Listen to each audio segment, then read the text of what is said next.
Olá, você que nos assiste aqui no Ser Médico, seja muito bem-vindo, muito bem-vinda a mais um programa aqui com um colega, um amigo, Dr. Vinícius Wojtowicz. Acertei? Acertou. Foi um desafio aqui, porque ele falou assim, quero ver você acertar. E hoje nós vamos conversar aqui com um colega cirurgião cirurgião cardíaco, não é do aparelho cardiovascular, cirurgião cardíaco. É isso? Cirurgião cardiovascular.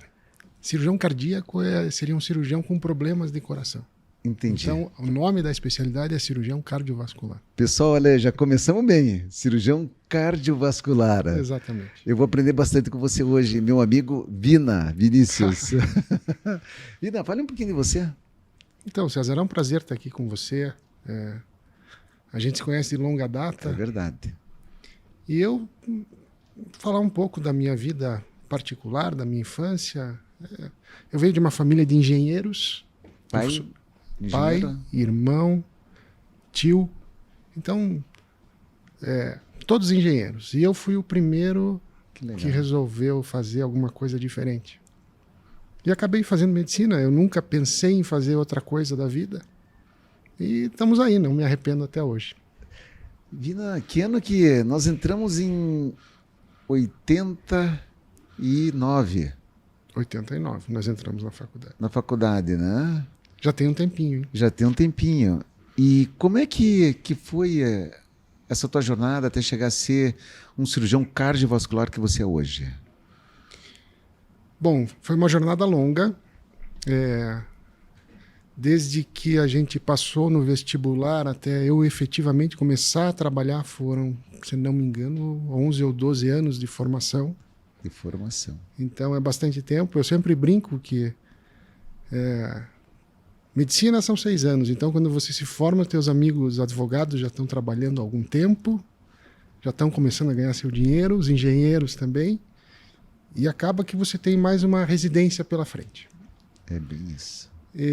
Algumas residências mais longas, outras mais curtas. Eu optei por fazer uma das mais longas, que na época eram 4 anos de formação.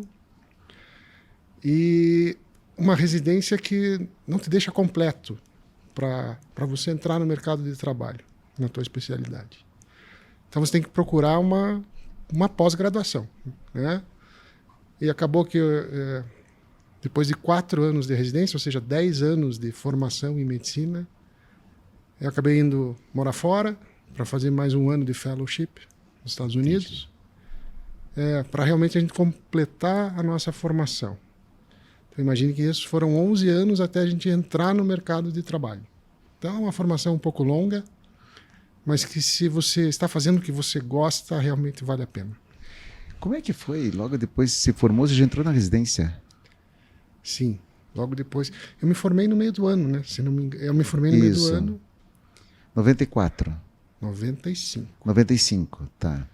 Aí, aqueles preparativos para a nossa prova de residência, e a gente entrou na residência em janeiro de 96. 96. Janeiro de 96. E daí você entrou, você fez os 4 anos e você já sabia que você ia atuar nessa área de cirurgia cardíaca. Você não gosta que eu fale assim? Pode falar cirurgia cardíaca, não tem problema. O nome do profissional que é cirurgião atividade não tem problema. Não. Você já sabia que era isso que você queria fazer? Você tinha dúvidas? Como é que foi? Aí são coisas da vida que você não tem muita explicação. Porque eu, quando entrei na faculdade, eu não entrei especificamente para ser médico, eu entrei para fazer cirurgia cardíaca.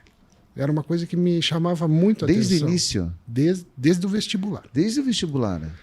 E como é uma especialidade assim que demanda mais tempo de formação, eu lembro que várias pessoas me falavam: pô, você está maluco, vai fazer cirurgia cardíaca, muito tempo de formação, depois é difícil de você se encaixar no mercado de trabalho muito restrito. Mas a gente é teimoso, né? Eu fui muito teimoso e não me arrependo disso. Hoje a gente vê que o melhor que existe na vida é você acordar para fazer o que você gosta, né? E a remuneração, outras coisas, isso acaba sendo consequência. Né? Então eu sempre brinco que dia que eu não opero de manhã, eu fico meio mal-humorado, porque amanhã não passa, é o nosso passatempo predileto. Eu sei como é que é. Acho que você é a mesma, a mesma coisa. A né? gente sente falta, né, Vina? Sente falta, sente falta. Eu chamo o Dr. Vinícius de Vina porque nós temos aqui um grupo de amigos, né, Vina? Já desde aquela época, alguns até de infância, né? Alguns de infância. Do nosso grupo ali. E para nós, você é o Vina, né? Que bom, eu sempre vou continuar sendo. Isso mesmo. E a cirurgia cardíaca é, assim, um sonho, no meu entendimento, assim, sabe? Uma aspiração para todo médico, acho. Para toda pessoa que pensa em medicina. Ou é neurocirurgia, crânio, cérebro, ou é coração, cirurgia cardiovascular. Né? E eu vejo que você entrou, se seguiu esse caminho. Agora, é uma área muito difícil, né, Vina? Por causa de plantões, mercado de trabalho. Quais foram os teus maiores desafios desde a residência? Veja bem, grandes desafios que você tem na cirurgia cardíaca. Realmente é uma especialidade, eu diria que é muito restrita no mercado de trabalho. Então, se você pegar um cirurgião cardíaco bem formado, ele consegue atender uma população muito grande, tá? Tendo uma equipe bem formada. Dificuldades que você tem, porque é uma especialidade muito hospitalar, demanda de estrutura hospitalar muito desenvolvida. Não é só você operar o paciente, ele vai para o quarto e no dia seguinte vai para casa. Precisa de um centro cirúrgico muito equipado. A cirurgia cardíaca é muito dinâmica, então as coisas acontecem muito rápido e você precisa descobrir um problema antes de ter alguma manifestação no paciente. Porque se passa do tempo, se você ficar correndo atrás das coisas, inevitavelmente você vai ter um resultado ruim. E resultado ruim em cirurgia cardíaca, infelizmente, é morte. Então, demanda muito dessa estrutura de centro cirúrgico, UTI. Pessoal que faz plantão na UTI tem que estar muito bem formado, tem que ter experiência em cirurgia cardíaca. Então, é uma especialidade muito hospitalar. Não depende só de você. Tem que ter uma grande equipe. Mesmo entre os cirurgiões, a equipe tem que ser grande, porque são vários dias de internamento do paciente. E se você não fizer isso, não conseguir desenvolver essas coisas, você não consegue ir para lugar nenhum. Deixa eu tentar entender um pouquinho a cabeça do cirurgião cardiovascular. Como é que funciona? Porque eu acho que você tem que ser assim, muito resolutivo, você tem que ser muito corajoso, você tem que ter um mindset muito determinado, porque é uma responsabilidade muito grande. Às vezes é questão de segundos, nem isso, né? De um vaso muito grande, ou uma necessidade de fazer uma intervenção muito rápida, ou que nem você colocou, uma intuição muito afinada para que você, de repente, não deixe complicar e depois esse paciente venha a falecer. É isso? Como é que é? Qual a característica que você consegue assim mencionar, que você acha mais assim... Talvez você se autodefina como um cirurgião cardíaco? Bom, eu acho que o mais importante, não só na cirurgia cardíaca, mas como cirurgião, você tem que ter objetividade. Tá. Você tem que ser resolutivo. Resolutivo. Né? Aquele problema, quando ele surge, você tem que resolvê-lo da melhor forma possível, com a menor consequência ruim para o paciente. Então, eu acredito que a objetividade e a resolutividade são as principais características que um cirurgião ou um cirurgião cardíaco devem ter. E você não... Lógico que existem algumas pessoas que têm isso, que são natos com alguma coisa desse tipo, mas você tem que acabar desenvolvendo isso na tua formação. E para isso, por isso que eu sempre falo para os nossos residentes, para as pessoas que estão em formação, não queime etapas. Gaste mais tempo, mas a hora que se cair no mercado de trabalho esteja pronto, porque o mercado de trabalho é cruel, ele não perdoa. Então, às vezes você investir um pouco mais em formação, eu sei que, como eu falei, às vezes todos os teus colegas, os teus amigos já estão no mercado, mas invista em formação. Eu falo isso para os mais jovens sempre. A gente trabalha com um grupo de residentes e, sem dúvida, para mim, isso é uma das coisas mais importantes. Eu vou explorar um pouquinho esse assunto, um pouco mais. Depois nós vamos falar do Vina, tá? Doutor Vinícius, porque é uma carreira assim interessante e volta e meia nos perguntam como é que é a vida de um cirurgião cardíaco. O dia a dia? Dia a dia, como é que é a tua vida? Então vamos lá, a vida começa cedo. Tá, né? que horas? Você levanta que horas? Eu levanto 6 horas. 6 horas. Quando eu não tenho insônia, eu levanto 6 horas.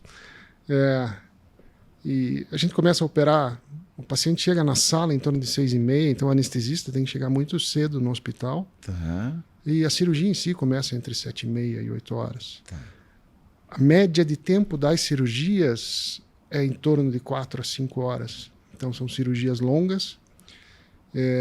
Então a minha rotina eu opero pela manhã e à tarde eu faço o consultório e passo as visitas e as coisas que a gente tem que acabar fazendo pelos nossos pacientes.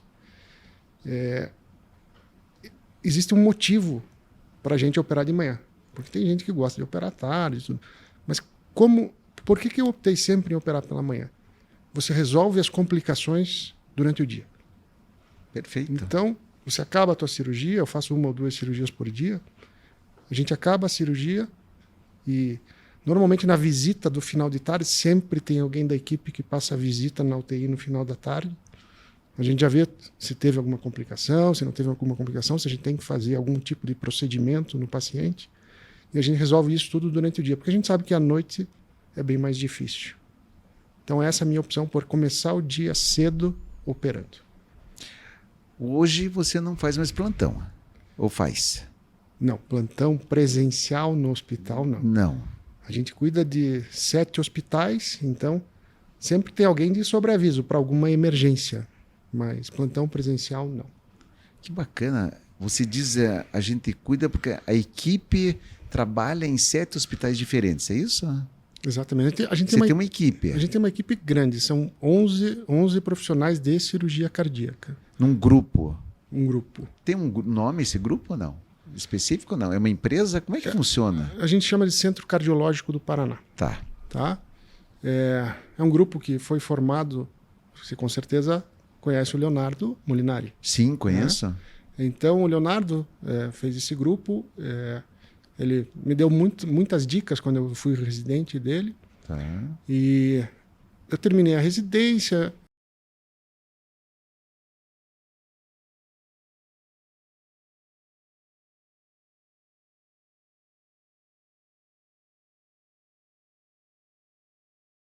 Pensando, ele já tinha um grupo grande, eu fui incorporado a esse grupo, então são 11 cirurgiões, que a gente cuida de 7 hospitais em Curitiba, mais um hospital fora. Todos, eu sempre falo, para ter resultado, tem que ter linha de montagem. Você tem que ter a tua rotina. E todos fazem exatamente a mesma coisa. Tá? Porque se a gente não tiver rotina, se cada um fizer o que acha que tá certo, a gente não consegue ir a lugar nenhum. São os processos, é um processo, Exatamente. né? Tem que seguir o processo. Exatamente. Então, o Leonardo agora está em Miami, não sei se você sabe, mas ele está em Miami. E a gente toca o serviço aqui da melhor forma possível. E nossos resultados realmente estão bastante interessantes. Quais são as cirurgias mais frequentes? Cirurgias mais frequentes. Existem as cirurgias as congênitas, que são nas crianças, e as cirurgias do adulto. Né? As cirurgias das crianças, as mais comuns, a comunicação interatrial, comunicação interventricular, que são orifícios dentro do coração, para quem não está habituado com isso. Lógico que a gente trabalha num hospital de alta complexidade, que é o Pequeno Príncipe, onde drena Brasil inteiro, daí cirurgias bem mais complexas, que tem o grupo que faz crianças. Tá?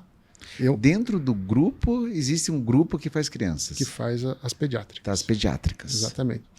Eu faço os adultos, né? Cirurgias mais comuns nos adultos, revascularizações do miocárdio, que são os entupimentos das coronárias, onde você faz um novo caminho de sangue, as cirurgias de válvula, né? O coração, para quem não sabe, tem 4 válvulas e a gente arruma ou troca as válvulas de acordo com a necessidade. São essas duas principais, além de implantes de marca-passo, cirurgias um pouco mais simples, dentro de uma complexidade de cirurgia cardíaca. O que é interessante a gente ver, e com certeza você deve fazer a mesma coisa, é você olhar a cirurgia que você faz hoje e a cirurgia que você aprendeu a fazer, porque Totalmente completamente diferente. né? Então, essa educação continuada é muito importante. Hoje, as cirurgias cardíacas minimamente invasivas a gente faz praticamente 90% das cirurgias de válvula com essa técnica minimamente invasiva. E o que é? Desde a incisão até a troca da válvula ou a plastia da válvula? Isso. São incisões Assim, de uma bem maneira menores. macro, como é que é hoje, minimamente invasiva? São incisões bem menores, onde existe uma menor agressão ao organismo. A gente faz a instalação do coração artificial de uma forma diferente, às vezes uma instalação periférica, que é na artéria e veia femoral. Existem as cirurgias por catéter, que são feitas, as trocas de válvula pela perna, principalmente a válvula aórtica. Existem recentemente, a gente começou aqui o projeto de cirurgia robótica em Curitiba. Que bacana. Com auxílio do pessoal de São Paulo, que tem a maior experiência do Brasil, né? Que você conhece também o Robinson Pofo, que nos dá todo o auxílio aqui nas cirurgias robóticas. Então, são várias novidades que não são tão novidades, mas que a gente tem que ir incorporando na nossa prática diária. E eu sempre falo, com muita responsabilidade. Né? Porque você sabe que é um perigo quando termina um congresso grande que as pessoas voltam com ideias muito novas e sem estarem preparadas para implementá-las. Exatamente. Né? Então, tudo com muita responsabilidade. Como eu falei, a gente começou o processo de cirurgia robótica com apoio do pessoal de fora, de São Paulo, porque as coisas são bem complexas. Que bacana, hein? Show de bola. Para mim isso é novidade. Cirurgia robótica na área de coração é novo. Para mim isso é uma novidade. Transplante, o grupo faz? Fazemos transplante também, tanto em crianças quanto em adultos. Infelizmente, o número de transplantes no Brasil não é grande, principalmente por causa do problema de doação. Isso melhorou bastante depois do transplante do Faustão. É importante a gente falar isso, que aumentou o número de doadores. Ainda é insuficiente, mas aumentou o número de doadores. E o transplante é o ápice de uma cirurgia. Você retirar um coração de uma geladeira, que ele é transportado numa geladeira normal, né? Lógico, com alguns detalhes de temperatura, essas coisas. E quando você implanta, ele começa a bater, é algo que me emociona até hoje. Então, que bacana, hein? É um fato, isso acontece mesmo, né? Não é assim. Porque enquanto ele está na geladeira, ele está quietinho, ele está parado. Está quietinho. Daí você coloca no peito da pessoa, se estimula, dá um choque. Como é que é hoje? Você ou faz com um medicamento. Você faz as anastomoses, as suturas que precisam fazer, e depois que ele está sem sangue nenhum. Né? Então, depois que você abre a pinça da aorta, que começa a vir sangue no coração, normalmente ele começa a bater espontaneamente. Olha, é coisa de Deus, hein? Não, maravilhoso isso, hein? Isso melhorou muito a proteção do músculo cardíaco para transplante, como para cirurgias mesmo. Melhorou muito, a gente chama de solução cardioplégica. Então, é uma solução protetora do coração, porque ele aguenta fora do corpo, num transplante, até 6 horas. Então, a gente tem um tempo bastante limitado para fazer o que tem que ser feito. Que bacana. Fisicamente, você se prepara para as cirurgias? Você faz atividade física? Eu fazia atividade física até o começo do ano, acabei me contundindo e fui operado recentemente do joelho. Você corria? Eu corria. Fazia... E eu estava jogando beach tênis com as crianças e rompi o ligamento. Você sabe que eu tenho ouvido muito sobre o beach tênis que está causando lesão em joelho? Sabe que eu consultei alguns ortopedistas e o ortopedista que me operou também falou: depois de futebol, beach tênis hoje é o vilão do joelho. É o vilão do joelho. Isso mesmo. Como diz meu filho, falou: pai, fale que estava jogando futebol, não que você estava jogando beach tênis. Não tem nada de errado. Eu pergunto porque existe uma rotina, como você colocou muito bem, e isso é um desgaste físico grande, né, Vina? O desgaste é grande. Você tem que estar preparado. Você tem que estar preparado fisicamente, emocionalmente. Enfim, tem que ter um preparo, não é só uma cirurgia atrás da outra, né? Não, porque isso o teu corpo vai cobrar, né? Mais cedo ou mais tarde vai cobrar. Exatamente, coluna, sabe, a postura. E Lógico que a gente vai acostumando o corpo, né? Vai. Ele vai acostumando, mas a partir do momento que a gente vai envelhecendo, tem que fortalecer. Então, agora que eu estou começando a voltar a fazer atividade física depois da cirurgia, depois de 3 meses. Entendi. Mas a cirurgia do joelho, eu tô brigando com o meu ortopedista para voltar mais cedo. Ele falou, não queime etapas. Eu acabei de falar que não é bom queimar etapas e eu estou respeitando isso. Vina, eu sempre fico imaginando assim, porque a gente trabalha muito com expectativas, eu atuo na área de cirurgia plástica de nariz, você sabe disso, em resultados, objetividade, mas também no relacionamento com os pacientes. Como é você dar uma notícia, uma curiosidade minha, talvez aqui dos nossos ouvintes, de um procedimento que foi bem sucedido, ok, deve ser muito mais fácil, com certeza, mas também de um procedimento que não teve o resultado que vocês esperavam como cirurgiões? É sempre difícil, né? É sempre difícil. Então, o mais importante é a conversa pré-operatória. Tá? Quando as pessoas chegam lá no consultório, muitos pacientes eu acabo conhecendo no hospital, na UTI, porque são pacientes que acabaram internando pela emergência. E não tem aquela relação anterior muito extensa, né? Não. A grande maioria vai pelo consultório. Tá, pelo consultório. Tá. Então, os pacientes, eles chegam, quando ele recebe a notícia que vai operar o coração, é muito difícil, tanto para os pacientes quanto para os familiares. Por quê? A pessoa acaba pensando sempre nas piores coisas, que infelizmente, a morte. Exatamente. Tá?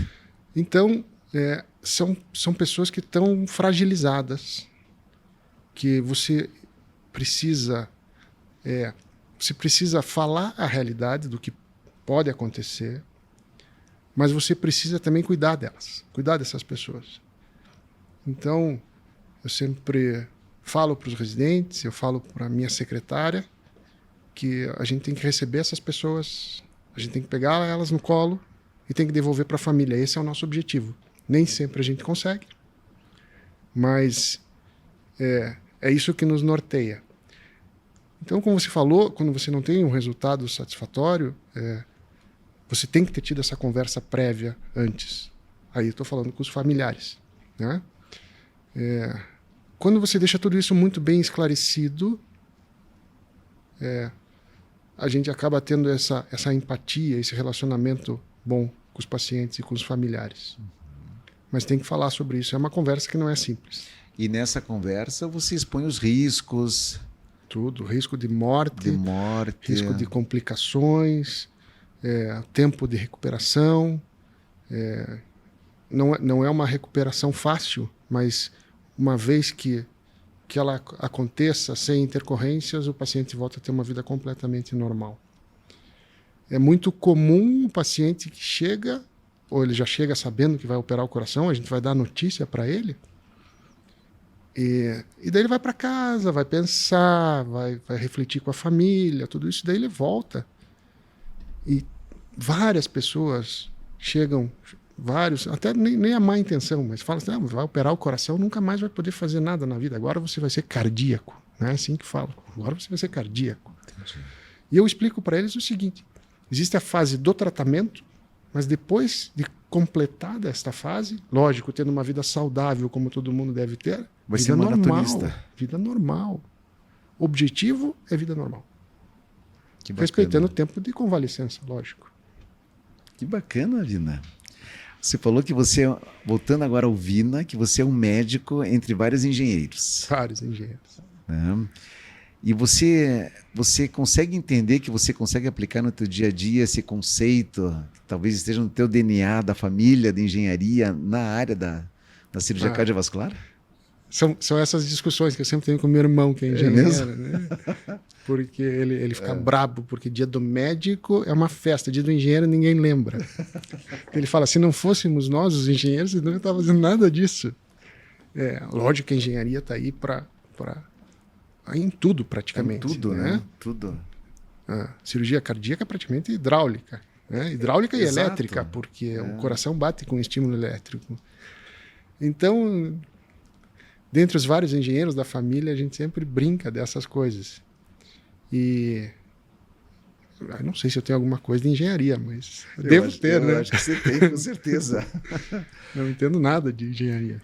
Existe, assim, algum avanço na área, além da cirurgia robótica, na cirurgia cardiovascular, mas existe algum outro tipo de procedimento, alguma curiosidade que está para vir aí no mundo? Ou para que lado você acha que a cirurgia cardiovascular vai caminhar?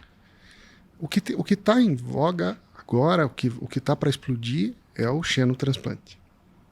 Isso, para mim, vai revolucionar não só a cirurgia cardíaca, mas a cardiologia em si. Não sei se você viu, mas já teve 2 transplantes de porcos modificados geneticamente e que foram implantados em humanos aí nos últimos... Acho que no mês passado teve... Vale a pena aqui para o nosso ouvinte explicar o que é o xenotransplante? São espécies diferentes. É porco, não é isso? Principalmente o porco, Principalmente o porco, porque anatomicamente o coração do porco é muito parecido. Que coloca o coração do porco no ser humano, na pessoa. Isso. Lógico, com modificações, né, genéticas, para não dar rejeição, não dar... E não tenho dúvida que isso vai revolucionar a cardiologia, porque o fim da doença cardíaca, quando não faz morte súbita, com infartos, essas coisas todas, arritmias, o fim da doença cardíaca é a insuficiência cardíaca, que é um músculo que não tem mais força para bater. Então, o melhor tratamento para uma insuficiência cardíaca terminal é você trocar o músculo, você fazer o transplante cardíaco.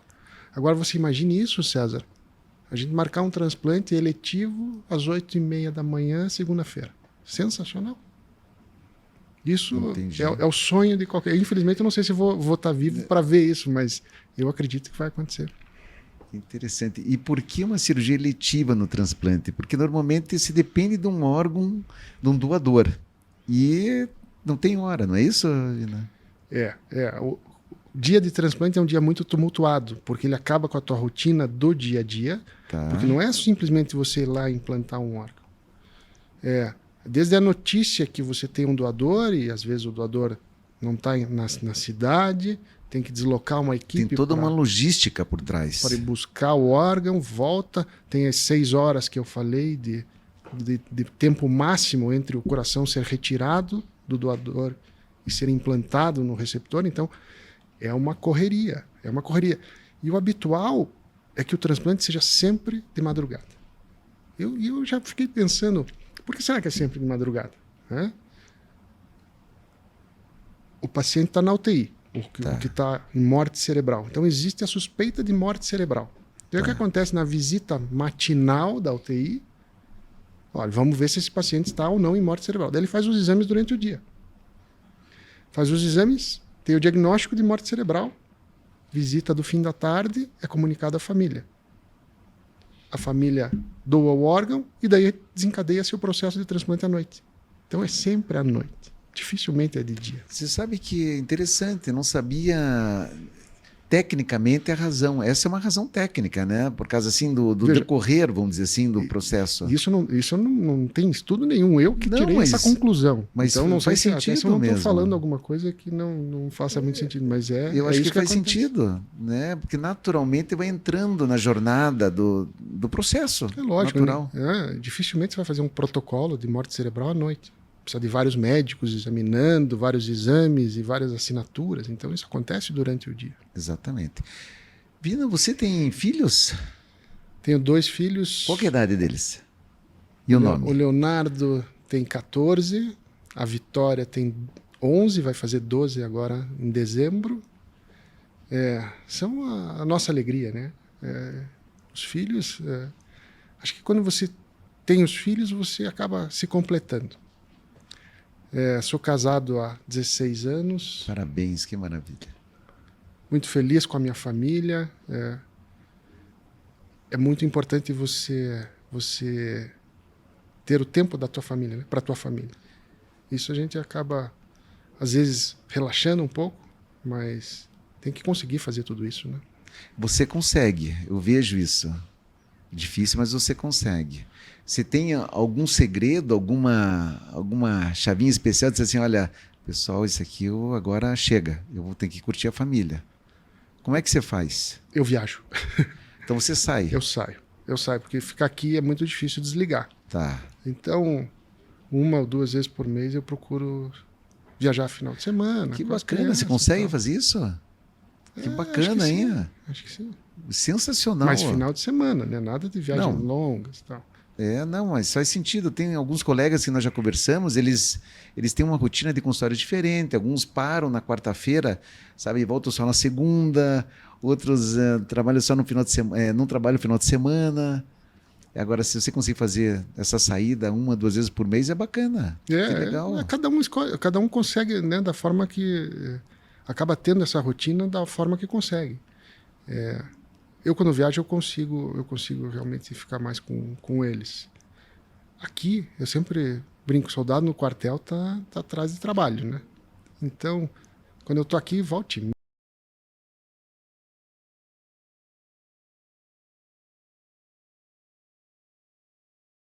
Aquilo que eu falei, gosto de viajar, meu hobby é para praia. Que Eu bacana. gosto muito do ambiente, Do da ambiente, praia. do calor, sol. Calor tá difícil aqui no sul, né? Mas eu gosto muito de viajar e ir para praia. Maravilha. Você costuma fazer leituras que não sejam só técnicas? A gente lê bastante coisa técnica, esporadicamente a gente lê O alguns que livros. você gosta de ler, assim? Se puder nos indicar um livro aqui para os nossos colegas novos que estão entrando aí, É um uma livro inspiração, algo... Veja, existem alguns...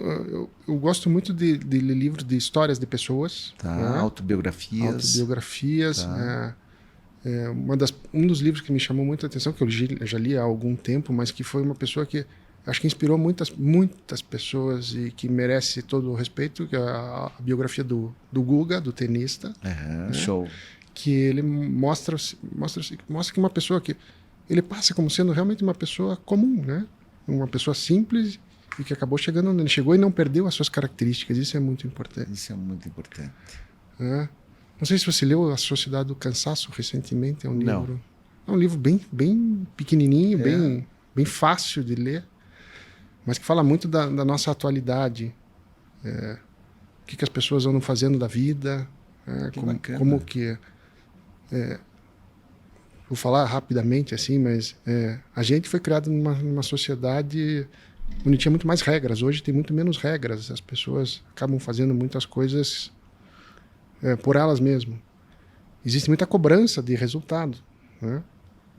E elas acabam, quando isso não conseguem atingir isso, gera frustração. É uma das coisas que o livro fala. A outra é que você... Você lembra o autor?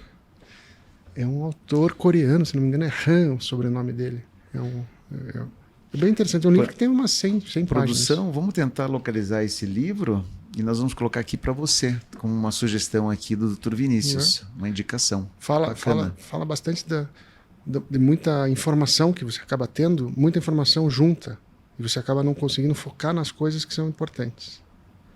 Porque hoje você está fazendo 10 coisas ao mesmo tempo, né? E não consegue realmente aproveitar aquele momento. É bacana. Muito bacana. E um livro bem fininho. Né? Às vezes tem que ler 1 ou 2 vezes a página para... Eu sei como é que é, isso mesmo. Mas é interessante. Vina, qual é o propósito hoje do Dr. Vinícius? Meu propósito... A gente vai chegando com uma certa idade, né? Onde a gente não tem mais muito tempo para... A gente não pode mais perder tempo com coisas que não são significativas. Então, meu propósito é ser feliz, é ver meus familiares felizes, é a gente aproveitar a vida e os momentos que acontecem sem essa confusão do dia a dia, isso que a gente acabou de falar. Me tornar um profissional cada vez melhor. Eu acho que a gente nunca pode parar de evoluir, porque a gente está lidando com pessoas, isso é muita responsabilidade. Então são essas coisas. E envelhecer com dignidade, isso é muito importante. Muito importante. Como que você entende? Você trabalha com pessoas adultos, mas de diferentes idades. Diferentes idades. Você tem observado que a população, ela de fato, em termos de patologias relacionadas ao coração, está envelhecendo e está prolongando a vida, uma longevidade maior? Isso eu não tenho dúvida. Você percebe isso desde a época que se formou? Olha, pessoas estão infartando com... Ou, de repente, não, o infarto talvez não, porque as doenças estão relacionadas com estresse, né? As pessoas estão muito estressadas ultimamente. As pessoas hoje têm cada vez mais doenças cardíacas mais jovens isso que eu ia comentar. E mais velhas. E mais velhas. Porque elas vivem muito mais tempo. E, inevitavelmente, você vivendo mais tempo, você vai acabar tendo um ou outro problema. Então, em cardiopatia do adulto, doenças de adulto, não de criança, a gente acaba tratando as pessoas desde as mais jovens até esses dias eu operei uma senhora de 91 anos, uma cirurgia grande. Coisa que era inimaginável há 15 anos, a gente operar alguém de mais de 80 anos. Né? E também com a diminuição da agressão, a gente consegue tratar as pessoas mais velhas e de maior risco, com resultados bem mais satisfatórios. Então, a gente opera hoje uma gama de idades muito diferentes, mas eu não tenho dúvida nenhuma que a população está envelhecendo. E está envelhecendo com mais qualidade de vida. Mais qualidade. Né? E a medicina está ajudando. Está ajudando bastante. Né? Ajudando. É orgulho, né? É um orgulho para nós. Para tranquilizar, não sei se eu posso usar esse termo, mas assim, para a gente poder esclarecer ao povo que tem interesse na saúde, mas não é um estudioso, um médico, alguém que trabalha na saúde, hoje, né, a gente consegue ficar um pouco mais tranquilo em relação a um procedimento no coração do que 5, 10 anos atrás? Caso eu tenha que fazer, por exemplo, eu vou ter que fazer uma revascularização. Até um tempo atrás existia uma mortalidade que era em torno de 1%, é isso? Varia muito de caso para caso. De caso para caso, depende muito de cada situação. A mortalidade sempre variou em torno de 3%, mais ou menos, isso está diminuindo. Então, as pessoas que têm um problema, é lógico que ninguém gosta de receber esse tipo de notícia. Sim. Mas tem outro lado, que bom que existe uma solução para o problema delas. É diferente porque há algum tempo atrás, você poderia ir no médico e ele falar, olha, vai lá, tome esses seus remedinhos e viva da melhor maneira que você conseguir. Né? E a gente podendo resolver esses problemas, mesmo que tendo que ser com algum procedimento maior, os pacientes têm que ver o outro lado. Que bom que existe uma solução para o problema delas. Então, quem recebe esse tipo de notícia, tente ver o lado bom da história. Lógico que vai existir o receio, o medo, mas tente ver o lado bom. Né? Que bom que esse médico pode me ajudar, ou que a minha família vai me dar suporte. E a gente fica feliz em ver que, na grande maioria das vezes, é isso que acontece. Existe uma mobilização familiar, uma mobilização médica. Que bacana. Para que a gente possa ter o resultado satisfatório. O lado bonito da medicina, poder ajudar e ver que você fez algo que deu certo, uma movimentação. A gente não pode perder isso, né? A gente não pode perder esse lado a esperança, o lado humano. Bem legal. Tem que ter as rotinas, aquilo que eu falei de equipes e tudo mais, mas não dá para perder esse lado humano. Bacana. Deixe, por favor, uma mensagem aqui para os nossos ouvintes, os nossos novos médicos que nos assistem. Então vamos lá para os nossos novos médicos. Isso, né? Estão entrando no mercado de trabalho. Não é fácil, é fácil, mas é gratificante. Então, se você realmente gosta do que você faz, vá atrás do teu sonho, seja feliz na tua profissão, tenha muita responsabilidade nas tuas decisões, para que você possa chegar em casa todo dia realizado, satisfeito, com a consciência tranquila que você deu o melhor de si. Então, dê o melhor de si todos os dias e vá atrás dos teus sonhos, que você vai se realizar. Que bacana. Pina, não é à toa que nós temos uns amigos em comuns e pensamos muito parecido, né? Porque esse lado humano do Dr. Vinícius, esse lado espirituoso dele, esse lado de mostrar sempre atenção, seriedade e autorresponsabilidade é muito bacana. Eu acho que é isso que faz a medicina, né, ser exercida de uma forma digna, de uma forma que te dê prazer se chegar em casa, jantar com os teus filhos e dar risada. Sim, mesmo que teu dia não tenha sido dos Mesmo melhores. que teu dia tenha sido, olha, um dos piores dias que você tenha passado na tua vida profissional. Pina, sensacional, hein? Vamos conversar mais vezes por aqui? Vamos. Eu agradeço o convite. É um prazer sempre estar aqui conversando. E o que a gente faz aqui é muito parecido com quando a gente se encontra depois de algum tempo, nos bate-papos que a gente tem entre os amigos, né? É isso aí. É isso aí. É esse bate-papo, que a ideia do Ser Médico é essa, é um bate-papo, mostrar quem nós somos, que nós entendemos que é importante mostrar não só o que nós fazemos, mas quem nós somos de verdade. E você, com certeza, é muito transparente, e eu percebi, tenho certeza que o pessoal que nos assiste aqui no YouTube, nas redes sociais, no Spotify, no LinkedIn, também perceberam. Não deixe de nos acompanhar nos episódios anteriores que nós gravamos e nesse com o Dr. Vinícius. Só não vou conseguir falar teu nome agora. Wojtowicz. Wojtowicz, acertou. Boa. Vina, muito obrigado. Foi um prazer estar aqui. Tá bom? A casa é tua, apareça mais vezes, tá bom? Apareço com certeza. Pessoal, estamos encerrando então mais um episódio aqui do Ser Médico Podcast. Você que nos curte, que nos acompanha, não deixe de dar o like aí, que para nós é importante no YouTube, tá? Nos siga e eu tenho certeza que novos episódios virão. Até mais, pessoal.